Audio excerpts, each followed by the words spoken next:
Bonjour and welcome back to the Côte d'Azur. Of course, we're having a great time connecting you from Saint-Tropez all the way down to Monaco, but right now we're in Nice. But first and foremost, we got to talk to a world-renowned author back in the States. He's out with his brand new book, and we couldn't miss the opportunity to talk to Daniel Silva. Now, he's out with over 14 best-selling books, and he's changing genres on us, so we're going to have to find out about that. But Daniel, is it harder for you to write a new book or come up with a creative title? You know what? I always think that getting a title right is really important to me in terms of setting the tone for a novel. And I picked Portrait of a Spy fairly early in the process. I had a couple of other titles that I considered putting on the work. But once I settled on that title, it really sort of shaped and put a frame around literally what I was trying to accomplish with the book. So titles to me are hard, and once I settle on a title, it can be really, really important to the overall project and tone of the book. You know, Daniel, when you say what I want to accomplish, when do you actually decide on that? I think that it has to be decided very, very early. You know, what is the spine of a book? What is the book about? And I refer to it as the spine, the basic thrust of a novel, and all of the important scenes, just like sort of the rib cage of the human anatomy. They have to be connected to that spine and revolve around that spine. Otherwise, there's just sort of no point to it. Daniel, when it came to this book, what was the most exciting adventure you got to write about?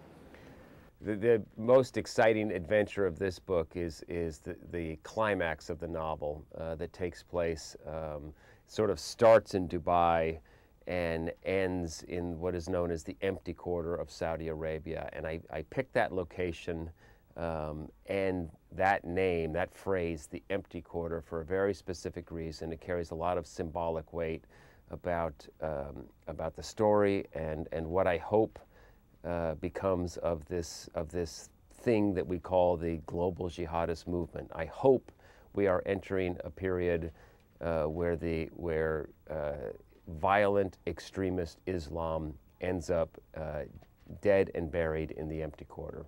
You know, Daniel, you mentioned several exotic locations. Do you get the opportunity to travel to those areas in order to write about it? I travel extensively for all my books, this one included. Just a little sidelight on this book, a great deal of the action takes place inside Saudi Arabia. I tried to get into Saudi Arabia when I was still working as a journalist. I did not try to get into Saudi Arabia while I was working on this book. It's not exactly flattering to the House of Saud and some of their practices.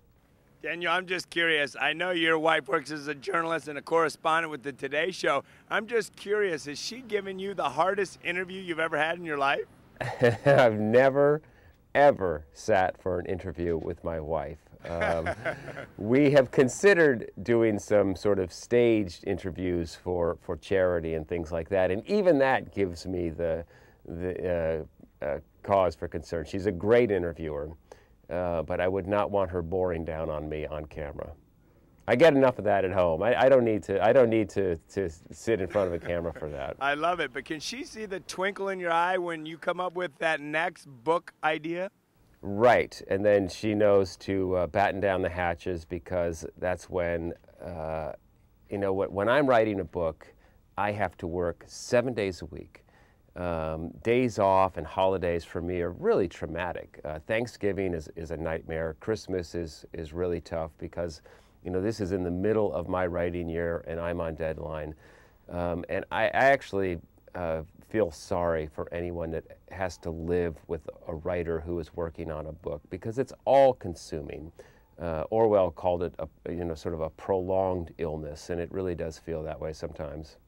Well, Daniel, the results are awesome. We love reading your books, and given all your well-deserved success, what advice would you give to the rest of us living out our dreams? Dare, try, and don't get discouraged. And try to enjoy the actual striving and the process. because it's not always what you think it is when you get there.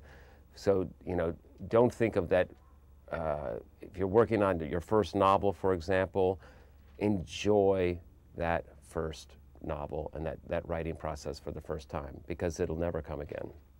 Daniel, great words. Congratulations on your newest book, and thanks for joining us and all the passion you put into your writing. Thank you so much. That was great to catch up with Daniel. He's a world traveler, and so are we, because we're here in Nice discovering the French Riviera. And when we come up next, we're going to cook up the romance. And these are tips you can take back to the States. You'll love it when we come back.